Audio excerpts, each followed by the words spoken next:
Assalamualaikum warahmatullahi wabarakatuh. Halo semuanya, selamat datang kembali di The Talk, ruang ngobrol santai mahasiswa hubungan internasional yang bakal membahas berbagai isu global dengan caranya yang kritis, ringan, dan tentunya sangat menarik. Nah, di sini aku sendiri, Afif Abiyu, dan hari ini aku ditemani oleh dua rekan aku, yaitu Imam dan Kalisa. Apa kabar kalian berdua? Halo Baik. semuanya, senang banget bisa kembali lagi ngobrol dengan Dito. Ya, benar banget. Dan hari ini kita akan membahas topik yang cukup menarik nih hari ini. Kita akan bicara tentang organisasi yang awalnya ini sangat menjanjikan ya. Nah, tapi di akhirnya ini terjadi perpecahan yang besar di antara organisasi itu. Bener banget nih Kalisa. Hari ini kita bakal membahas UNASUR atau Union of South American Nations. Nah, kalau teman-teman nih belum familiar tentang apa sih UNASUR itu, nah jadi UNASUR itu dulu sempat dianggap sebagai simbol persatuan Amerika Selatan. Banyak yang bahkan nyebut kalau UNASUR ini sebagai calon Uni Eropa versi Amerika Selatan nih. Nah, tapi menariknya pada tahun 2018 sebagian besar negara anggotanya itu justru malah memutuskan untuk menangguhkan keanggotaannya gitu di UNASUR ini, dan bahkan sampai keluar dari organisasi tersebut. Nah, padahal pas berdirinya UNASUR ini pas 2008 ada 12 negara yang bergabung nih, dengan mereka itu harapannya besar banget buat ngebangun kawasan yang lebih terintegrasi dan mandiri tentunya. Nah, sebenarnya apa sih yang terjadi? Kenapa organisasi yang dibangun dengan begitu banyaknya harapan justru mengalami krisis? Nah, untuk itu kita bakal bahas nih hari ini, Kalisa dan Imam. Oke. Nah, Mam, kalau kita tarik nih ke belakang, sebenarnya apa sih yang ngelatar belakangin lahirnya UNASUR ini? Kalau kita tarik lagi konteks pada tahun 2000-an, saat itu Amerika Selatan sedang mengalami perubahan politik yang cukup besar. Jadi banyak pemimpin-pemimpin yang dari kubu kiri ini baru dilantik menjadi presiden. Salah satunya itu ada Lula da Silva dari Brazil, lalu ada Hugo Chavez dari Venezuela, terus ada Evo Morales dari Bolivia, dan Rafael Correa dari Ekuador. Fenomena ini dikenal sebagai pink tide.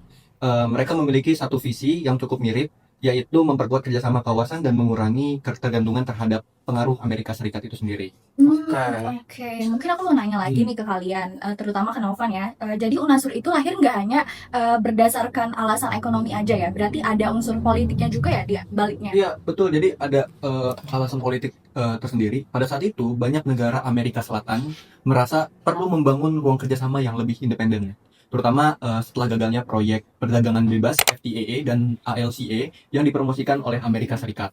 Karena itu, UNASUR hadir sebagai wadah untuk memperkuat otonomi kawasan dan memperbesar posisi tawar Amerika Selatan di tingkat global pada saat itu. Oh, jadi bisa dibilang UNASUR ini sebagai simbol keinginannya Amerika Selatan ya untuk Iya. berbicara dengan suaranya sendiri gitu di Iya. dalam politik internasional. Pengen ngebuat Uni Eropa baru lah Bener gitu. banget. Oke, kalau kita nih ngeliat strukturnya, sebenarnya UNASUR itu cukup ambisius ya kali saya. Iya, jadi mereka itu punya banyak dewan strukturalnya nih, dewan sektoralnya yang mengurusi berbagai bidang juga, mulai dari pertahanan, kesehatan, energi, pendidikan, sampai pembangunan infrastrukturnya juga. Nah, secara konsep organisasi ini tuh emang dirancang untuk mendorong integrasi yang lebih luas dibandingkan hanya sekedar kerjasama ekonomi aja gitu. Oke, tapi ternyata sebenarnya sejak awal tuh ada masalah ya di dalam organisasi desainnya di UNASUR ini, Mam ya? Iya, jadi emang UNASUR tuh waktu itu setelah saya baca-baca, ternyata hukum konsensus dalam mengambil keputusan itu mutlak ya. Jadi artinya semua negara anggota harus setuju sebelum keputusan bisa diambil. Gitu, Lis. Oke. Kok sekilas kedengeran seperti demokratis ya? Iya, padahal pemimpin kiri ya kebanyakan ya. Iya. Ya, tapi sebenarnya emang kelihatan demokratis, tapi dalam praktiknya satu negara saja bisa menghentikan seluruh proses pengambilan keputusan. Akibatnya organisasi menjadi sangat sulit bergerak ketika muncul perbedaan kepentingan politik gitu. Oh gitu. Dan persoalan itu tuh semakin kelihatan kayak ketika posisinya si Sekretaris Jenderal UNASUR ini kosong gitu pada tahun 2017 karena negara-negara anggota nggak berhasil nih mencapai kesepakatan ya, Mam ya? Iya, jadi emang benar banget tuh pada saat 2017 itu dari situ mulai terlihat bahwa desain institusinya memiliki kerentanan yang cukup serius. Oke guys. Sampai di sini kita tuh udah sedikit memahami gimana UNASUR lahir dan apa aja ambisi besar yang pengen banget dicapai sama UNASUR ini. Nah, tapi untuk kita lebih paham kenapa organisasi ini akhirnya mengalami krisis, tentu kita butuh nih perspektif yang lebih mendalam lagi dari seorang yang memang memahami isu regionalisme Amerika Latin secara lebih komprehensif nih, Kalisa. Iya, nah benar juga nih, karena perpecahan UNASUR itu juga bukan hanya soal organisasi yang nggak berjalan gitu aja, tapi juga ada kaitannya nih dengan perubahan politik kawasan, dinamika ideologi pemerintahan mereka, sampai pengaruh besar yang kuat dari sistem internasionalnya Oh, gitu. iya, jadi benar banget. Langsung saja ya kita Iya. teman-teman di talk penonton kita sudah wawancara seorang narasumber yang memiliki perhatian dan pemahaman terhadap isu integrasi regional Amerika Selatan. Benar banget, kita udah mewawancarai narasumber kita yaitu Kak Mamat Bintang yang bakal ngebantu nih ngejelasin gimana kita melihat fenomena perpecahannya UNASUR dari perspektif yang lebih luas lagi nih Kalisa dan Imam. Oke, Daripada itu penasaran, langsung aja ya. ya kita langsung aja nih simak wawancaranya. Oke. Nah, teman-teman, setelah tadi kita membahas berbagai dinamika mengenai UNASUR dari perspektif kita, sekarang kita akan masuk ke sesi yang bakal menarik nih. Pada kesempatan kali ini, kita sudah hadir bersama kita Kak Muhammad Bintang yang merupakan alumni dari program studi hubungan internasional UIN Syarif Hidayatullah Jakarta angkatan ke 2021. Nah, Kak Bintang ini juga memiliki pengalaman yang cukup mendalam nih mengenai organisasi internasional dan dinamika di kawasan Amerika Latin, termasuk UNASUR. Nah, hingga saat ini, Kak Bintang juga masih berkecimpung di bidang yang berkaitan dengan hubungan internasional dan isu-isu global. Halo, Kak Bintang, apa kabar? Halo teman-teman, sehat-sehat, kabar baik. Yang lain gimana kabarnya? Aman? Nah, Aman. Alhamdulillah baik Kak. aman, Kak. Alhamdulillah. Nah, alhamdulillah banget nih. Senang banget nih kita bisa bincang-bincang sama Kak Bintang pada kesempatan kali ini. Sebelumnya perkenalkan, aku Muhammad Afabiu. Ada dua teman aku, Imam Jafar Asidik dan Kalisa Nurrahima. Nah, terima kasih banget Kak Bintang udah meluangkan waktu untuk hadir dan berbagi wawasan bersama kami. Nah, kalau begitu langsung aja kita masuk ke pertanyaan yang pertama. Oke, gini, kita mahasiswa hubungan internasional di UIN Syarif Sama nggak? Hidayatullah Jakarta memang sudah sepatutnya ketika kita ingin melihat sesuatu atau ketika kita ingin menganalisis sebuah studi case gitu, harus kita lihat dari helikopter view. Jadi memang kita harus melihat dari berbagai macam perspektif karena memang basicnya anak HI itu yang dikedepankan yaitu critical thinkingnya seperti itu.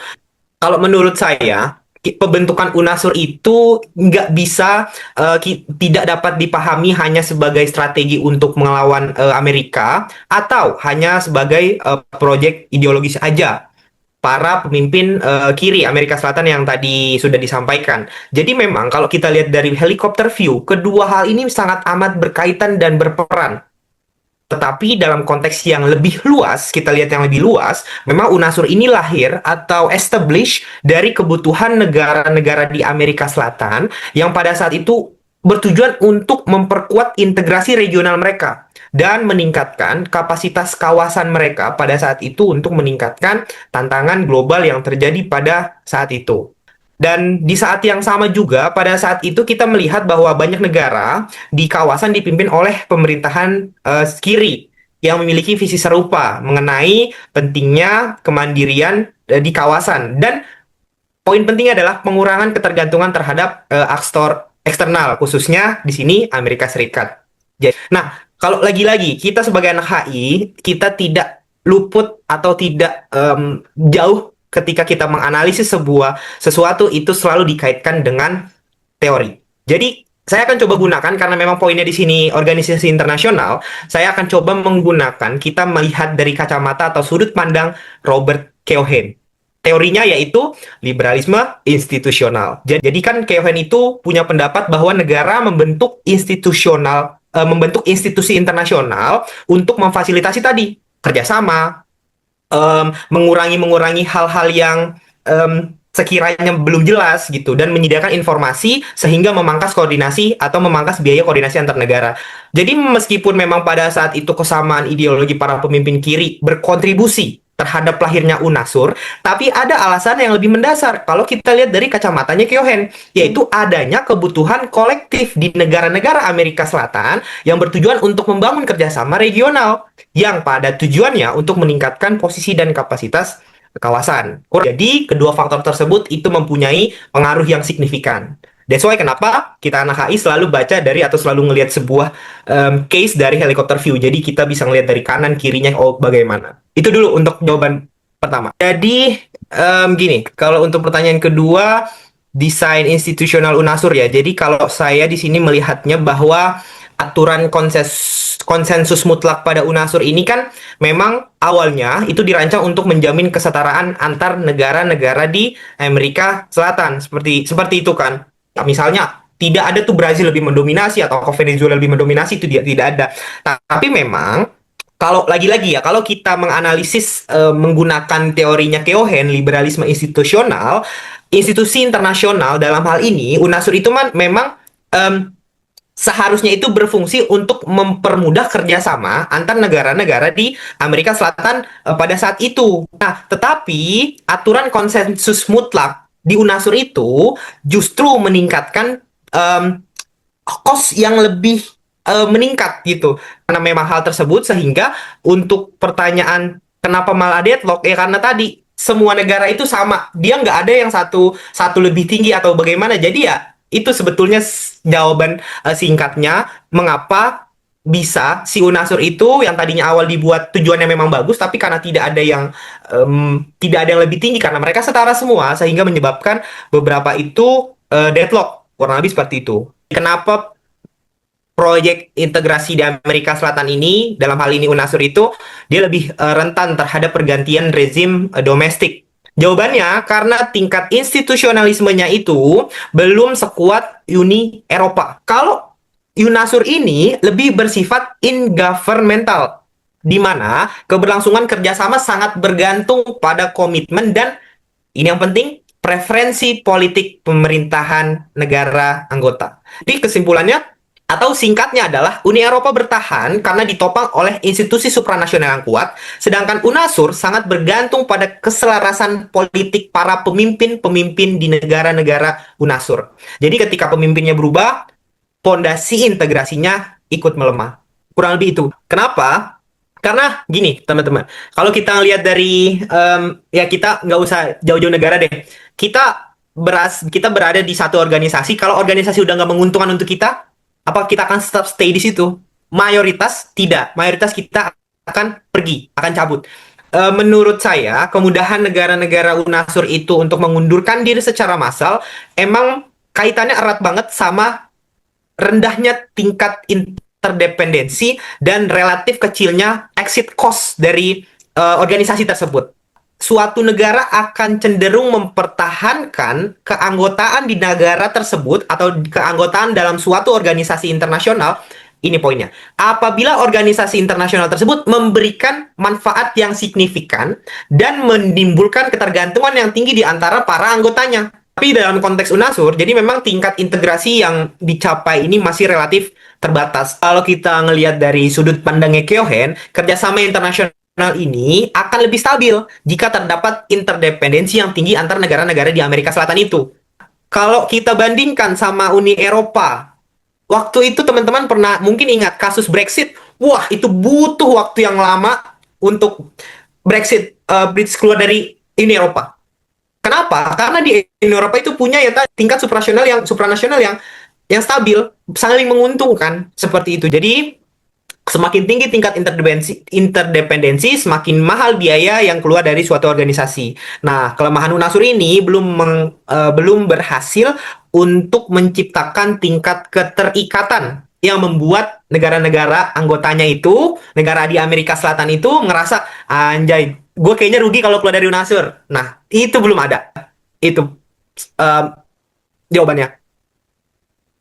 Oke, baik. Terima kasih banyak Kak Bintang atas jawaban-jawabannya yang super insightful dan Oke, kalau kita simpulin dari seluruh diskusi kita hari ini, termasuk wawasan yang udah dikasih nih sama Kak Muhammad Bintang, ternyata pepercayaan UNASUR ini nggak bisa dijelasin nih dengan hanya satu faktor, Imam dan Kalisa. Ada kombinasi antara desain organisasi yang kurang fleksibel, perubahan ideologi pemerintah di kawasan, dan rendahnya interdependensi ekonomi nih di sana, dan krisis politik Venezuela yang memperdalam nih polarisasi antar anggota di UNASUR. Itu mah. Oh iya, jadi benar banget dari kesimpulannya, emang gara-gara ekonominya itu ya. Semoga dari pembahasan kita hari ini terkait UNASUR menjadi insight yang baru, dan insight dari beliau juga bisa membuat kita melihat isu integrasi regional dengan perspektif yang lebih kritis. Benar. iya, dan semoga teman-teman yang mendengarkan podcast kita juga mendapatkan wawasan dan gambaran baru tentang organisasi internasional UNASUR. Oke, Oke, makasih banyak nih buat teman-teman yang udah dengerin The Talk episode kali ini. Aku Apip. Saya Imam. Saya Kalisa. Sampai jumpa di episode berikutnya. Berikutnya. Wassalamualaikum warahmatullahi wabarakatuh.